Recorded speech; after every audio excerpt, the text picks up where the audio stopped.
change my way of thinking, make myself a difference in a road. Gonna change my way of thinking, make myself a difference in a road. Gonna put my good foot forward, stop being influenced by fools. Oh, that's all my depression, can't keep track of it no more.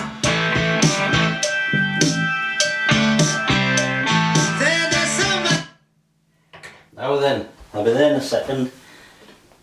Just mucking about with this. Now then, Vinyl Monkey, a little bit different this week.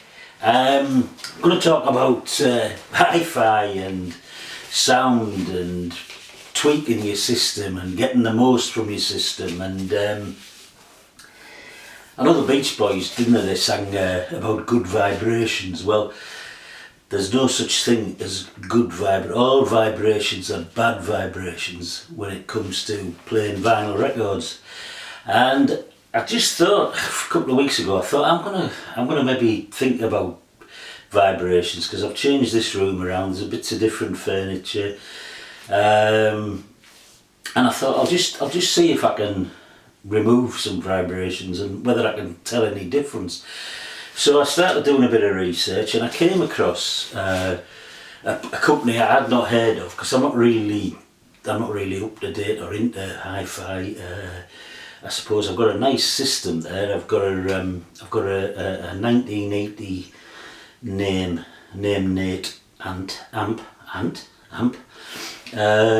I've got a similar age, perhaps a couple of years older, pair of Linn speakers on stands. And probably if the system's out of sync, probably the cheapest element is the source element, which a lot of people argue you ought to spend more money on. But I've got a Rega P2, which I suppose you'd say is at the budget end, although I've upgraded the stylus and cartridge. I've got Autophon Blue on there now. And it sounds very nice, but I thought, can it sound any better? Anyway, I came across this company, British company, they're based down in Devon. It's two youngish lads, both scientists, physicists, studying vibrations and what have you. And they came up with a couple of products, and they also have a guarantee that if you can't audibly tell a difference and you want it, you can try it. You can try any of their products for 60 days, 2 months, and send them back, and they'll pay for the post and everything. So I thought, well, I read a couple of reviews, they were pretty strong, and I thought I'd give a couple of the products a go, and I'm going to tell you what the products are, and I'm going to tell you I tested them on 5 records. I've left me notes over there, I'll get them in a sec. I tested them on 5 records, 5 songs, a mix of different styles. I tested them on that one, Bob Dylan's Slow Train Coming, the where are we? Yeah, Gonna Change My Way of Thinking. Yeah, great track, good album actually. I haven't played it for ages, but enjoyed playing that. So I'll talk about what difference, if any, I heard, and I made some other changes as well on a homemade basis.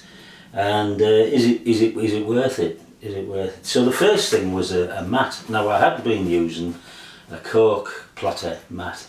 I love cork, bit of a cork fetish actually.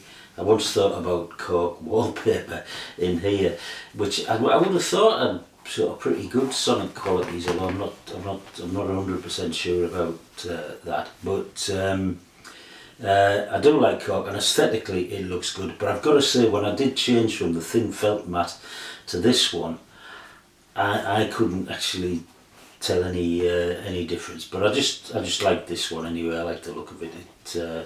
So I've been using that for years now. But I bought this mat from, I'll do the unboxing. This is the packaging it comes in. So the company's called Stack Audio, This is their mat. It's called the Serene Record mat. I'm going to read out what it says. It's a precision engineered deformable silicone mat with 4 tuned sprung pads that absorb micro vibrations from below and on the surface of the record. So, take it out of its face, and you know, on the face of it, it looks pretty much like any old. It looks like a rubber platter mat, but it's silicone actually. That's the way up. You, I guess, won't be able to see this, but what it's got is got 4 pretty tiny, really, pimples, equally spaced around there. So the record sits on those little pimples, and behind the pimples is a little 4 little recesses in the mat. And the science is, and it goes somewhere to try and explain that with graphs and scientific sort of language on the back of there. But the science is that these pimples and the space underneath them absorb the vibrations from the record. So that was the first thing I bought, and that came in at 75 quid.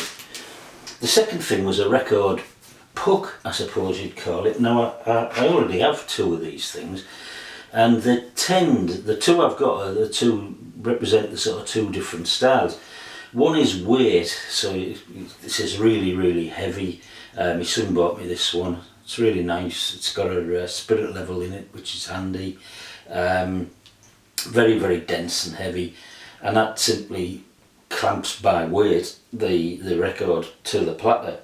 It definitely does help if you've got a bit of a convex warp in your record. I've got a few like that, and the weight definitely helps to even those out.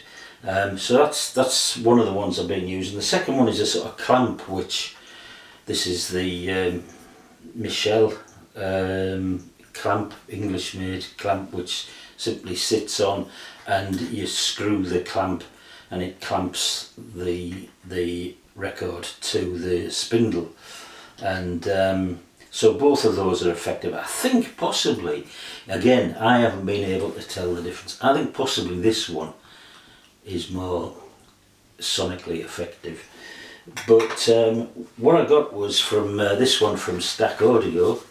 If I can open that, very, very nicely packaged. There we are. SA Stack Audio, and this is it.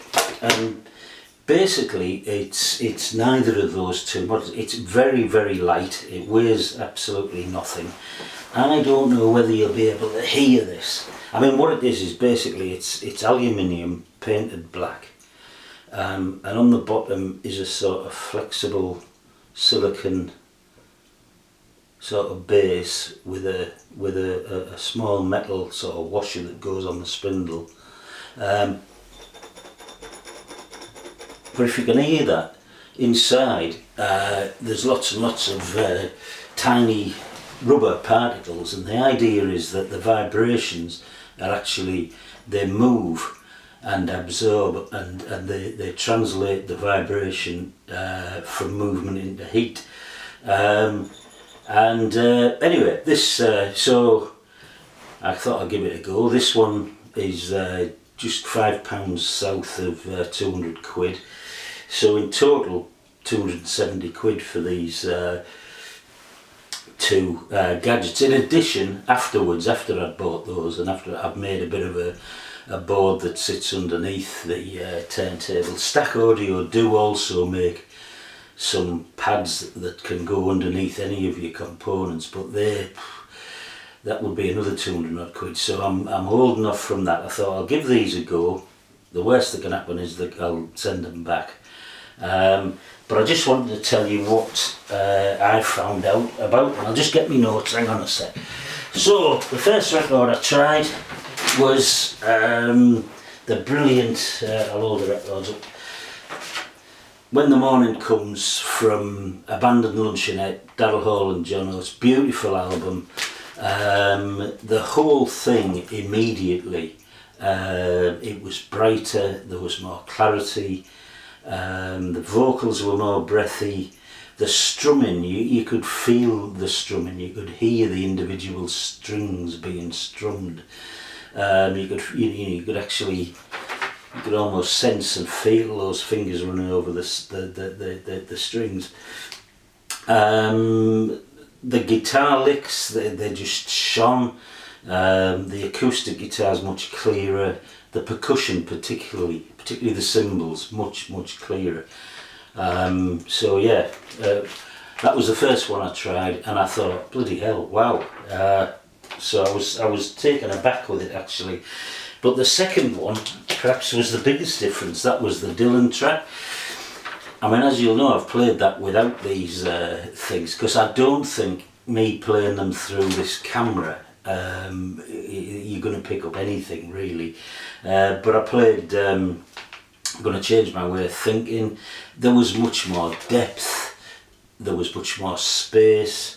The organ fills in the song absolutely stand out, where you can hardly notice it without these stack audio components. Bob's voice, it was just more authoritative, it was more urgent. In short, it was more Bob Dylan. It just really, it just accentuated all that is great about Bob Dylan's voice. But and perhaps this track, out of the 5 or 6 I tried, the most significant difference, clear as night and day difference between not having those on and having them on. The third track, Humble Pie's Performance. Now this is not a great album sound-wise. It's a great album, but it's not a great album sound-wise. It's muddy, it's murky, and I've got to say there was less difference on this one. However, the picking on the electric guitars is much clearer, the tone on the guitar is much better, and there's some separation. There's hardly any separation. It's muddy and unclear what's coming from where in the without these, but there was some separation. It definitely improved it, but there was less improvement on that record. Next I listened to Bad Company's album and the song, which was a single, Can't Get Enough. The main beneficiary on this one was Mick Rolfe's guitar. Absolutely, just much more punch. The fills between the chords, much more detail in those. Stunning, really. Just made what I suppose sounds a bit like a sort of a standard, bit of a throwaway song. Not one of my favourite albums, but it just made it just much more enjoyable, much more interesting. I thought I'd best try a bit of jazz, and so I got one of my favourite jazz albums, Eric Dolphy's Out to Lunch, and listened to Hat and Beard. This one was stunning. I've played this 3 times on this new Macklin with this puck. More depth, more space, the breathiness on Dolphy's sax, superb. The space between the elements, you can visualise the band members. You can see how physically Tony Williams' kit is arranged. The composition is just more stunning. The new complexities are revealed. It's a huge difference. Great album, enhanced even further. And then lastly, I listened to Joni Mitchell from The Hissing of Summer Lawns. I listened to In France They Kiss on, what was it? In France They Kiss on, I haven't got my glasses on. And again, the sound is clearer, the separation much more pronounced, there's much more detail revealed. Joni's voice is much warmer and more rounded. The backing vocals, which is Crosby and Nash and James Taylor, they really shine. And perhaps the biggest beneficiary on that album is there's the bass guitar. It really brings out those bass lines beautifully. So in short, yeah, it sounds a lot of money, £270 for 2 little bits of silicon and a bit of aluminium. It is a lot of money.